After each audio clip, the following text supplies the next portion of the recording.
Bismillahirrahmanirrahim. Assalamualaikum warahmatullahi wabarakatuh. Salam sejahtera buat semua. Kembali bersama saya Bang Icar di Kopi Abang Bang Icar. Kopi Abang Bang Icar ini adalah singkatan dari komunitas obrolan positif dan inspirasi. Jadi kita berharap dengan komunitas ini maka inspirasi di warung kopi itu muncul dan menginspirasi banyak kalangan dalam rangka untuk menjaga imun kita, meningkatkan gairah kita untuk beraktivitas. Baik, saat ini saya bersama dengan teman-teman saya dan kolega saya, ada Bung Iqbal. Selamat siang. Bung Iqbal ini adalah salah satu pimpinan partai politik yang terlama di Kabupaten Bulukumba. Begitu ya? Saya seperti itu. Ya, kayak dia ini adalah ketua partai sejak 2003 kalau nggak salah ya. 2007. Oh 2007, sorry 2007. Ya. Jadi sejak 2007 beliau adalah ketua partai Hanura Kabupaten Bulukumba sampai sekarang. Jadi sudah 3 periode beliau ini menjabat sebagai pimpinan partai politik di Kabupaten Bulukumba. Yang kedua ada sahabat saya sejak lama, sejak mahasiswa, ya, teman diskusi, teman belajar, teman tidur, Pak Safar Abdullah. Beliau ini adalah salah satu, beliau ini adalah alumni Visipol Unhas jurusan komunikasi politik. Jadi soal politik beliau sudah hatam dari karena beliau sudah kuliah, dan hari ini juga beliau adalah aktivis independen, pengamat politik di Sulawesi Selatan lah pada umumnya. Dan yang terakhir ada Miss Logo. Beliau ini adalah jurnalis. Ya, beliau sudah pernah di beberapa jurnalis dan ternama di Sulawesi Selatan. Pernah sampai Pulau Jawa. Ya, sampai Pulau Jawa ya. Jadi pernah di Pajar ya? Pernah, lama di Pajar Group dan lama di Jawa Pos. Oh, Jawa Pos Group. Luar biasa. Jawa Pos Group. Semarang. Nah, di Semarang. Jawa Pos ini adalah media yang sangat terkenal dan ya, punya nama di Indonesia dan tentu sangat punya integritas. Dan baik, pada kesempatan hari ini kita akan berbincang-bincang soal politik, tetapi lebih kepada prepare atau persiapan melihat kondisi perpolitikan di Sulawesi Selatan kali ini. Untuk kesempatan pertama saya mempersilahkan ke Bang Safar, barangkali ada situasi atau informasi yang beliau pernah dengar atau ada informasi behind ya yang apa namanya belum terpublish di masyarakat. Mungkin Bang Safar melihat konstelasi pilkada Sulawesi Selatan ini bagaimana menurut Bang Safar ini? Ya, jadi terima kasih Bang Icar. Jadi pasca pilkada kabupaten kota yang baru berlalu beberapa bulan, tentunya untuk ke depan itu akan kita berkontestasi lagi pada pilkada gubernur. Jadi kemarin kan 12-13 kabupaten kota yang sudah selesai melaksanakan hajatan pemilihan kepala daerah, termasuk di Bulukumba ini. Jadi sudah bupati baru. Nah, hari ini orang kembali disibukkan dengan pembicaraan terkait pemilihan calon gubernur. Betul. Karena ini memang akan berakhir pada tahun depan. Jadi hari ini figur-figur baru sebagai calon gubernur itu sudah bisa kita identifikasi. Misalnya, kita lihat dulu pada masing-masing partai. Dan bacaan saya, tentunya kalau kita berbicara figur gubernur, tentu ketua-ketua partai pada level provinsi. Biasanya yang seperti itu kita lihat. Kalau misalnya di Golkar ada Pak Topan Pawe, kemudian di Gerindra ada Pak Andi Iwan Aras, Nasdem ada Rusdi Masde, kemudian di Demokrat ada yang siapa gitu, Pak Unda atau Pak Aco. Itulah. Kemudian mungkin juga ada tokoh-tokoh di kabupaten kota yang akan didorong, monet kelas untuk dipersiapkan sebagai calon gubernur. Misalnya Pak Dhani juga disebut-sebut sebagai calon gubernur. Kemudian ada Adnan Purita, Bupati Goa. Ada Indah dulu sana. Bupati Bone sekarang. Andika Sarpajalangi. Ini semua adalah tokoh-tokoh yang bakal meramaikan kontestasi pilkada gubernur ke depan. Cuma persoalan hari ini kan memang belum ada partai yang cukup untuk bisa mengusung. Ya pasti. Kan, mesti ada koalisi. Ya, Golkar yang 13 kursi, Nasdem 12 kursi, kemudian Gerindra 11 kursi, Demokrat 10 kursi. Ini kan tidak cukup. Jadi mesti butuh ada koalisi di situ. Nah, sekarang tentunya masing-masing calon ini kan ya kalau kita lihat mereka sudah membranding dirinya. Kemudian tentunya itu harus masif disosialisasikan, turun ke kabupaten kota, karena ini 24 kabupaten. Saya tambahkan tadi, apa ini langkah-langkah atau pegawai yang roadshow di beberapa daerah, RMS yang sudah membirukan Sulawesi Selatan, AI yang mendatangi 2 bupati terbesar di selatan-selatan, Bone dan Bulukumba. Apa ini Pak Sapar melihat ini sebagai sebuah prepare untuk persiapan pilgub? Ya kan, menurut kita dalam politik ada yang mesti komunikasi politik dibangun. Seorang tokoh tentu harus membangun komunikasi politik yang efektif. Betul. Turunnya misalnya Andi Iwan Ara sebagai ketua Gerindra yang mendatangi Bupati Bone, kemudian datang ke Bulukumba. Ingat, populasi 2 kabupaten itu hampir 1 juta. Wajib pilih. Betul kan? Dan itu ketika beliau ini bisa dapat simpati publik masyarakat di sana, itu moral besar untuk bertarung di pemilihan gubernur. Jadi langkah cerdas juga ini Iwan ya. Oke. Sama pun misalnya dengan yang dilakukan oleh Topan Pawe, yang yang roadshow ke daerah-daerah, Nasdem juga dengan NMS dengan tema pilkada tema musda. Jadi prinsipnya itu adalah komunikasi politik yang masing-masing orang bangun dengan cara yang berbeda. Tapi kita bisa menduga-duga tujuannya atau tujuan dibalik agenda itu. Ya itu seperti yang saya katakan tadi. Kalau saya ini momentumnya ini untuk menjual diri tanda petik ya. Karena ya masing-masing figur ini kan memang figur-figur yang sudah tidak asing di Sulawesi Selatan. Tetapi yang namanya komunikasi politik itu harus intens diperbaharui. Orang seperti minum obat pagi, siang, sore, malam. Harus itu. Saya kira ulasan dari Pak Bang Sapar ini luar biasa. Sebentar kita akan kembali untuk mengulasnya. Selanjutnya saya akan memberi kesempatan kepada Ketua DPC Hanura Kabupaten Bulukumba, Pak Bung Iqbal Sabir. Beliau ini kan tentu punya juga banyak pengalaman dalam baik itu terlibat secara langsung dalam pelaksanaan pilkada, baik itu setingkat kabupaten maupun provinsi, gubernur. Nah, tentu sebagai ketua partai politik, kira-kira sudah ada sonding-sonding atau instruksi yang sifatnya informal dari BPD? Ya, yang pertama saya ucapkan terima kasih kepada kakanda saya, Kak Sahrul. Beliau ini sangat saya idolakan. Sebelum kita berbincang lebih jauh, saya sedikit mengucapkan doa mungkin kepada saudara-saudara kita di Jakarta, khususnya di ibu kota negara, Freeport Indonesia. Kita dalam kondisi COVID ini betul-betul sangat mencekam. Mudah-mudahan kita semua terlindungi. Amin.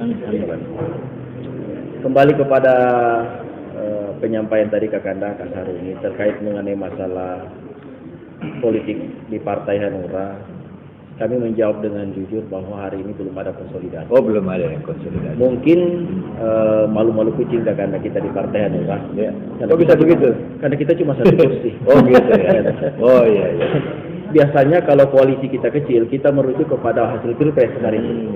Kita juga di barisan pemerintah, tetapi kita juga seperti anak tiri di pemerintah. Itu kan yang terjadi. Kita nggak dapat apa-apa.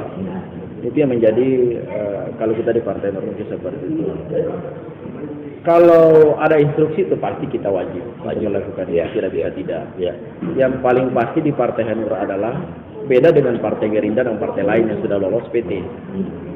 kalau kami di Partai Hanura adalah bagaimana caranya kita lolos pada verifikasi 2024. Ya, berarti persiapan juga. Persiapan itu yang paling matang. Persiapan legislatif ya.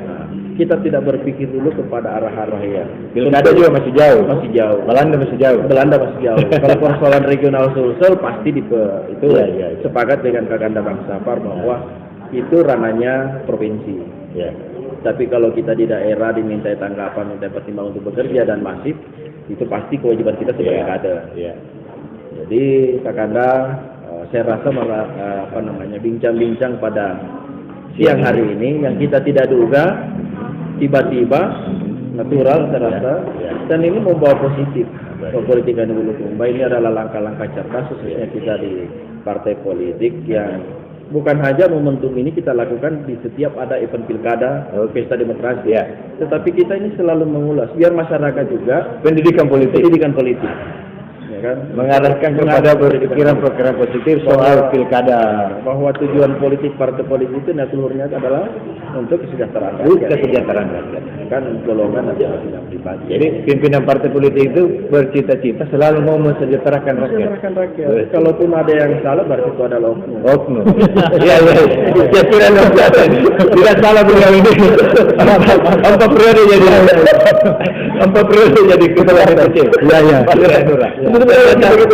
Ruhnya dia, pikirannya untuk kepentingan rakyat. Saya kira layak jadi anggota DPR kabupaten dan provinsi. Oke, baik. Itu saya kira sekilas informasi dan bincang-bincang kita dengan Bung Iqbal. Di tengah-tengah kita ini kita juga bersama dengan saudara kita Miss Lope. Di awal saya sudah sampaikan bahwa Miss Lope ini adalah seorang mantan jurnalis ya. Masih jurnalis sampai sekarang. Tentu beliau ini sebagai jurnalis punya juga kacamata khusus, kacamata jurnalis melihat ini pergerakan para calon kontestan yang disebutkan Bang Sabar tadi. Mungkin secara ada pandangan lain juga sesuai dengan background jurnalisnya Pak Mislope ini. Saya persilakan. Oke, terima kasih Bang Ijang. Selamat sore untuk semuanya. Ya. Kalau kita berkaca dari jurnalis bahwa jurnalis itu adalah milik publik, milik semua, siapa saja yang. Tadi ada beberapa rekan kita baik Mbak Sapar ataupun Bang Iqbal menyatakan bahwa politik itu adalah mensejahterakan semua masyarakat atau cita-cita dunia. Kalaupun ada yang salah itu oknum seperti itu ya. Jadi saya sangat sekali seperti itu. Yang jelasnya di masa pandemik sekarang ini semua serba dibatasi. Semua dibatasi, mau itu gerak-gerik kiri kanan kita dibatasi. Jadi kalau kita jurnalis juga berkaca dengan menilai politik-politik yang berkembang di kabupaten kota khususnya di Sulawesi Selatan ini, kita selalu menilai bahwa siapa yang berbuat itulah yang tampil, kan seperti itu. Siapa yang berbuat itulah yang tampil. Adapun nanti eksekutor terakhirnya itu kita kembalikan ke masing-masing individunya. Jadi eksekutor yang sementara bisa dijalankan itu banyak sekali karena masyarakat sekarang dalam posisi terjepit dengan musim pandemi ini sangat membutuhkan figur-figur untuk turun ke paling bawah.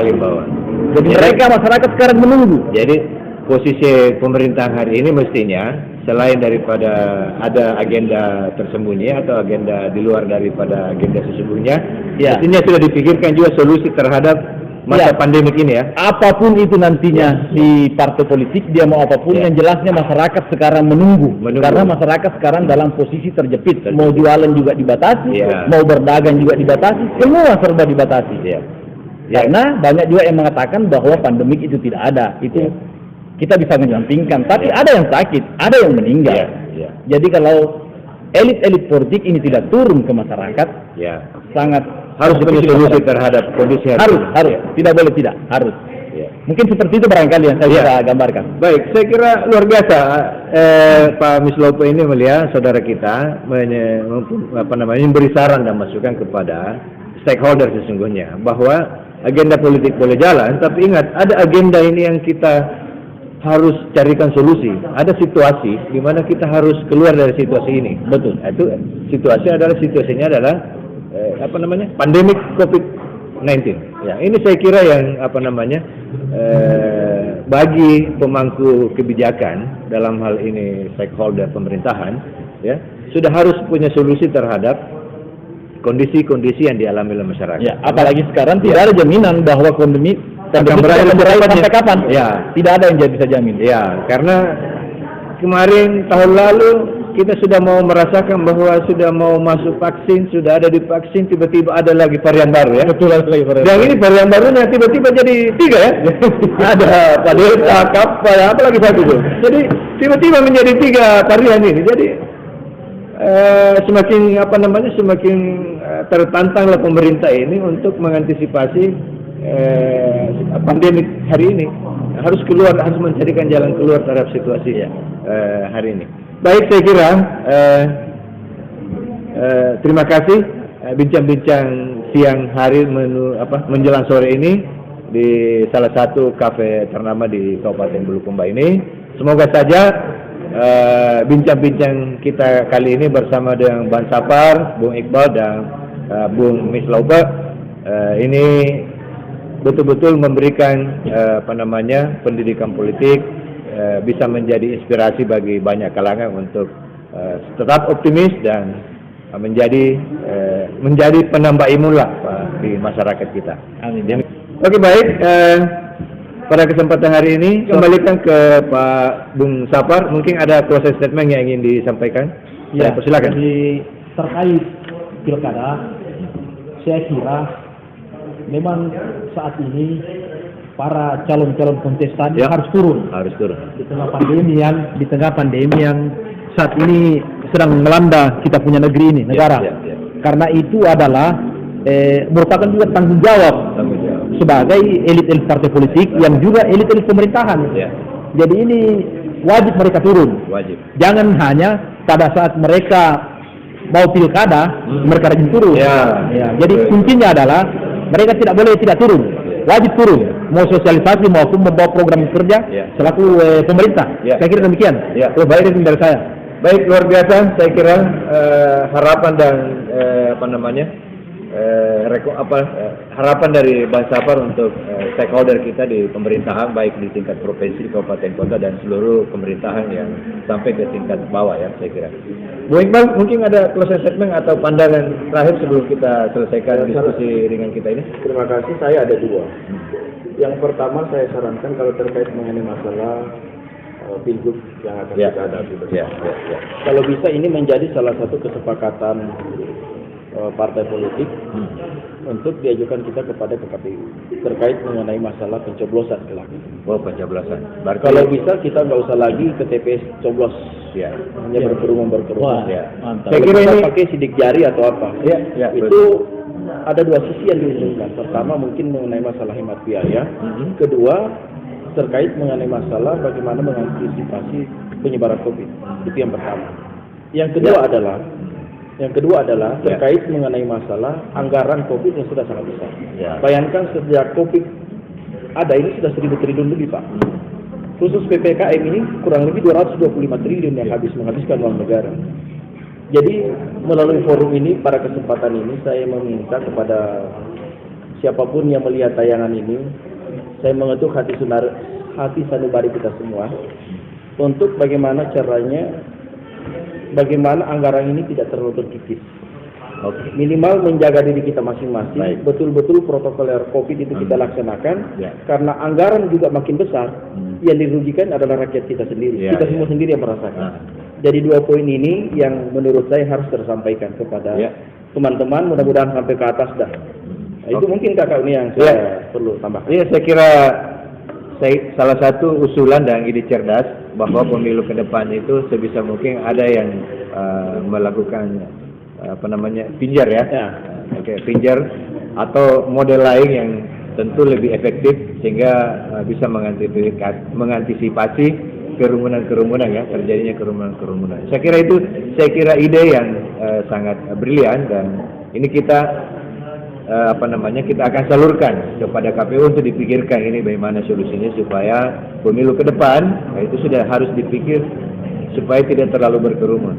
Saya kira itu. Dan yang terakhir, bahwa betul ada ide-ide juga, saran juga bahwa saatnya memang pemerintah untuk turun untuk mengantisipasi penyebarluasan COVID-19 ini di masyarakat. Ya, kita kan biasa kadang-kadang nggak terduga ya, tiba-tiba ada teman yang kemarin kita ketemu meninggal. Ini kan kita bisa nggak percaya ada COVID, tapi faktanya ada yang tiba-tiba. Ini kan aneh juga. Jadi kita tetap harus mengantisipasi bahwa COVID ini kita harus hindari. Maksud saya kita harus memperkuat imun kita supaya kita terhindar dari COVID.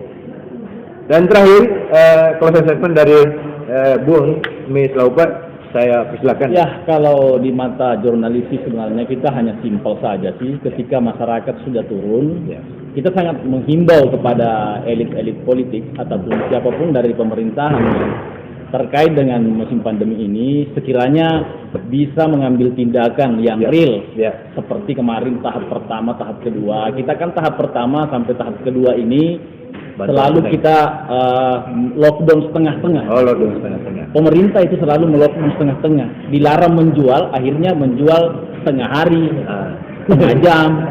Seperti itu namanya saja setengah-setengah. Jadi kalau langsung diputus, misalnya 2 minggu langsung di lockdown total, tetapi dalam tanda pemerintah harus sudah siap dengan 2 minggu itu. Ketika 2 minggu itu sudah diadakan di lockdown total, ini akan putus pandemi. Seperti negara-negara maju, Amerika, Italia, Inggris, mereka sudah terbebas karena mereka betul-betul melockdown. Kalau pemerintahan lockdown total. Kalau pemerintahan kita setengah-setengah mau melockdown seperti itu, jadi pemerintah bisa setengah karena untuk mengantisipasinya nggak ada. Pokoknya suruh orang diam di rumah kan harus ada biaya pengganti diam di rumah kan? Betul. Sementara dana triliunan itu tidak ada. Sampai tidak menyeluruh, tidak tahu seperti apa. Mungkin seperti itu himbauan saya. Terima kasih. Ya, saya kira poin terakhir yang saya tangkap dari Bung Miss Lepo bahwa soal pembiayaan COVID ini yang sudah tinggi, tetapi belum sampai ke masyarakat secara keseluruhan. Tentu dalam rangka yang kena dampak PPKM atau lockdown ini ya.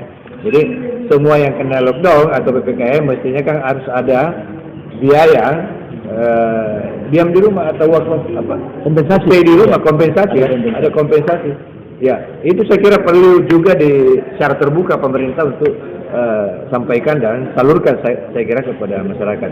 Baik, saya kira terima kasih banyak kawan-kawan semua yang hadir di Kopi Bang Icar pada kesempatan siang hari ini menjelang sore. Semoga saja kita senantiasa diberikan kekuatan, keberkahan dalam menjalankan aktivitas. Amin. Baik, wabillahi taufiq wal hidayah. Assalamualaikum warahmatullahi wabarakatuh. Waalaikumsalam.